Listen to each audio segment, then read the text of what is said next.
Што е болка? Се лекува ли таа? Со какви третмани? Каков тип на болка постои? Освен болките што се предизвикани од канцерогени болести, се лекува ли мигрена? Утрово за болката, меѓутоа и за Центарот за болка кој што постои во приватната болница Аџибадем Систина, разговараме со доктор Татјана Спировска, специјалист по анестезиологија со реаниматологија, која што е практично и раководител на Центарот за болка. Доктор Спировска, ви благодарам што ја прифативте поканата од Слободен печат. Благодарам за поканата. Најавив дел од темите кои што ќе ги отвориме ова утро. Најпрво околу тоа што е болка и дали таа се лекува и какви типови на болка постојат. Болката представува една непријатна, емотивна и сензитивна емоција која што е предизвикана од веќе оштетено ткиво кое што во моментот се оштетува и најава на оштетување на ткивото. Болката се дели на акутна и хронична болка. Акутната болка всушност е симптом кој што е позитивен симптом. Зашто? Затоа што ќе го натера тој што страда од таа болка да дојде кај лекар и да ја најде причината за болката, истата да биде отстранета и со тој болката ќе престане.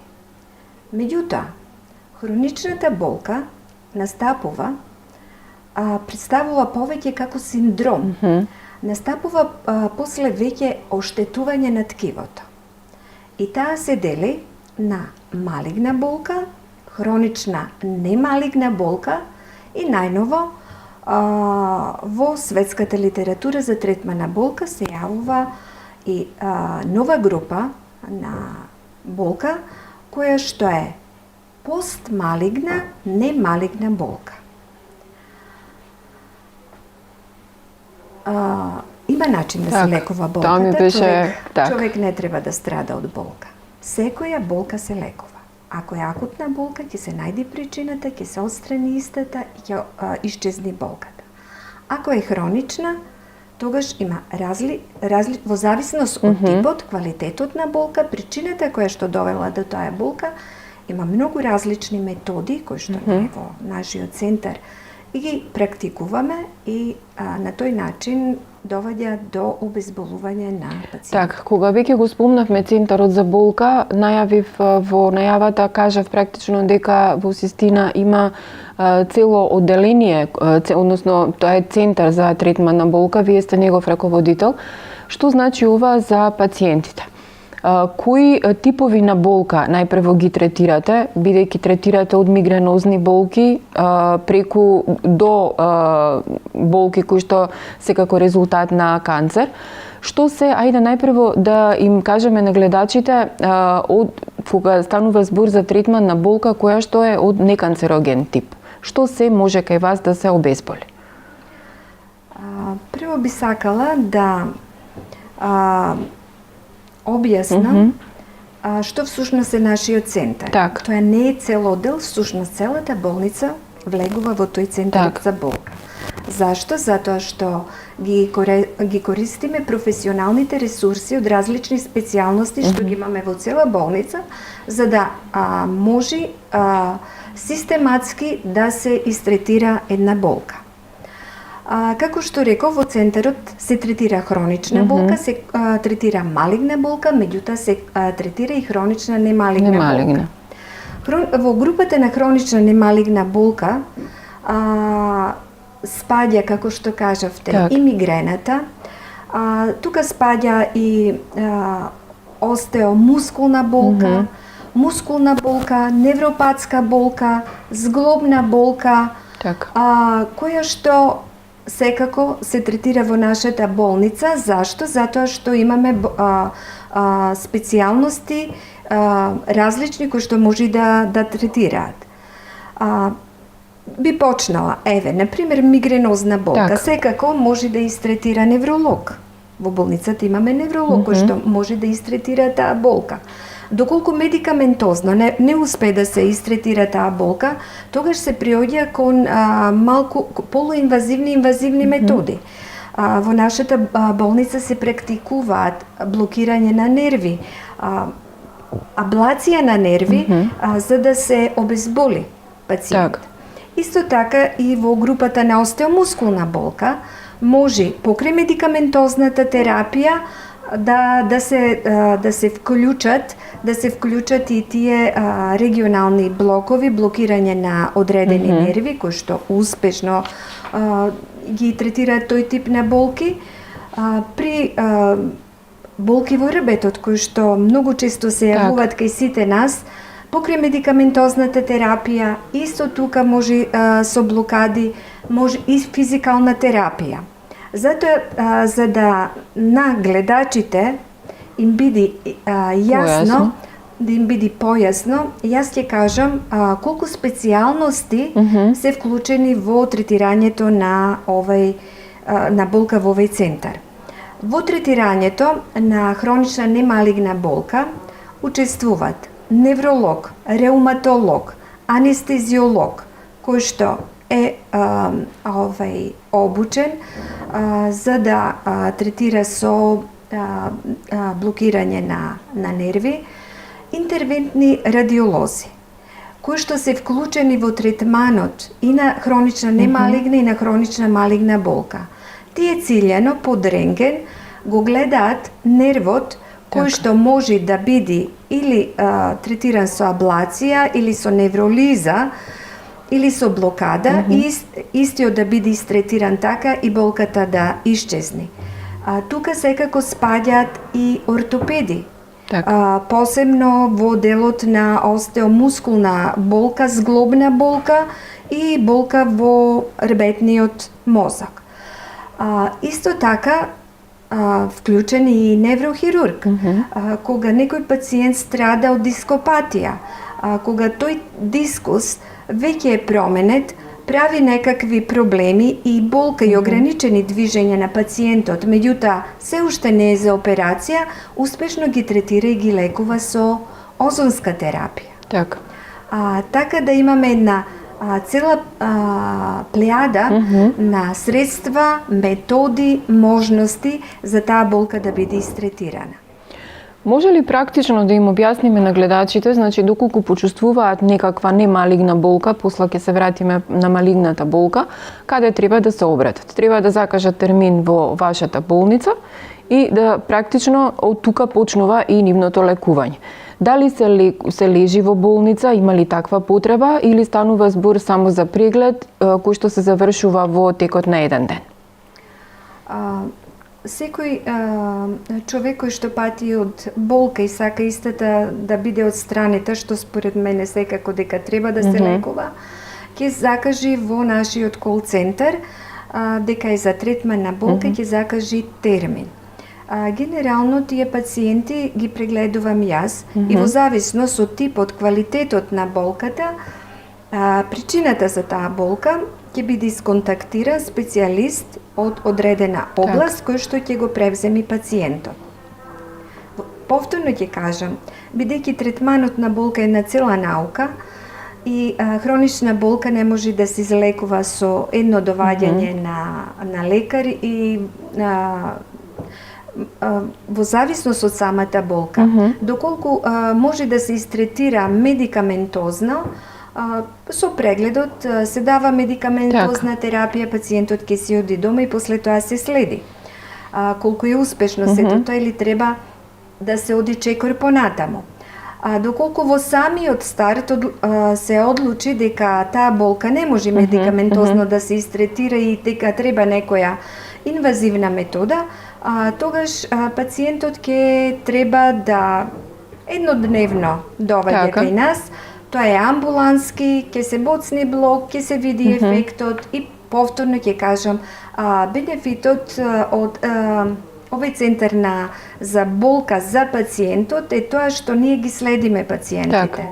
Секогаш кога ќе си отиди со одредена терапија, веќе направена одредена интервенција, ние ги следиме пациентите и секогаш сме со нив до моментот кога комплетно не се обезболат. Така. Во тимот на Центарот за болка секако постои и психолог. Овие пациенти кои што страдаат од хронична болка, веќе се толку измачени и психички алтерирани што имат потреба од разговор со некого. Не секогаш лекот е таблета, не секогаш лекот е некаква блокада. Некогаш лекот е и разговор со некого. Затоа ние пак ќе кажам, следејќи го теркот на организација на светските центри на болка, го направивме и нашиот. Во нашиот тим има и психолог. Така. Кога сме веќе кај третманот за болка, работите и со пациенти кои што се болни од канцер и се во терминална фаза. Што им препорачувате на тие луѓе и на членовите на семејството? Како тука се работи, кој е пристапот и дали тоа се лежачки пациенти, еве да го објасниме цел процес, откако веќе пациентот е во терминална фаза, па и претходно, нели, има карциноми кои што се страшно болни, иако пациентот има 2, 3, па и 5 години живот. Тој е посебен вид на болка, која што во почетокот е послаба и како одминува времето, станува се појака и појака, во терминалната фаза е речиси неиздржлива. Некои малигноми, уште во самиот старт, со самото нивно појавување, ги прати болка. Самите тие лачат алгогени субстанции кои што делуваат на центрите за болка и во самиот старт тие се придружени со болка. Подоцна болката се зголемува и се јавува и заради оштетување на самите нерви од процесот, оштетување на ткивата. Меѓутоа и при самата терапија, хематолошка, зрачна терапија, доваѓа исто така до оштетување на ткивата и нервите и таа болка се зголемува. Таа болка во почетокот е помала и додека е помала, со незе може да се справат и самите онколози. Така да во тимот на третман на онколошка болка се вклучени и онколозите. До одреден степен се справуваат и тие со болката. Понатаму, кога веќе болката се зголемува, кога веќе треба да се вклучат и лекови од групата на опијати, тогаш се препраќа пациентот докај мене конкретно, јас ја третирам онколошката болка во онај неинвазивен дел. Во зависност од тоа со кои лекови успева да се обезболи пациентот, доколку успееме да го обезболиме со одредена група на лекови, правиме шема на лекови кои што ќе ги прима дома, доколку успееме со тоа да обезболиме, одиме со тој метод. Меѓутоа, како болката расти, овие не задоволуваат, се приоѓа доколку може да се обезболи пациентот со одредена интервенција, поинвазивна интервенција, што ја прават интервентните радиолози. Тие знаат да блокираат цели плексуси, нерви кои што инервираат таа област која што е зафатена. И тоа доколку таа метода не е успешна заради ширење на малигномот по други органи и делови од телото, тогаш као крајна метода постои поставување на континуирана инфузија која што тече подкожно преку една пумпа 24 сати континуирано. За да се постави таа пумпа, треба пациентот да дојде во болница, треба да лежи 24 часа, затоа што треба да ја одредиме комбинацијата на лекови која што ќе успее да го обезболи при тоа да нема несакани ефекти. Кој е бенефитот на оваа пумпа? Тие пациенти кои што се крајно исцрпени, со таа пумпа си одат дома. Пумпата се менува на 3 дена или на 5 дена. Така. И кога треба да се промени пумпата, доаѓа член од семејството и ние му ја даваме пумпата за истата да биде променета. Или оди наша екипа која што истото ќе го направи.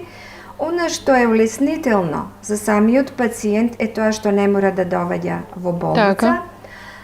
А исто и за семејството и тоа што ординирачкиот доктор е достапен 24/7 сата и телефонски, доколку има некакви проблеми да кажат, ние ќе бидеме со нив, ќе го решиме проблемот. За самиот пациент и за семејството тоа многу значи. Така. Затоа што знаат дека има некој на кого што може да му се јават до самиот крај на животот на тој пациент.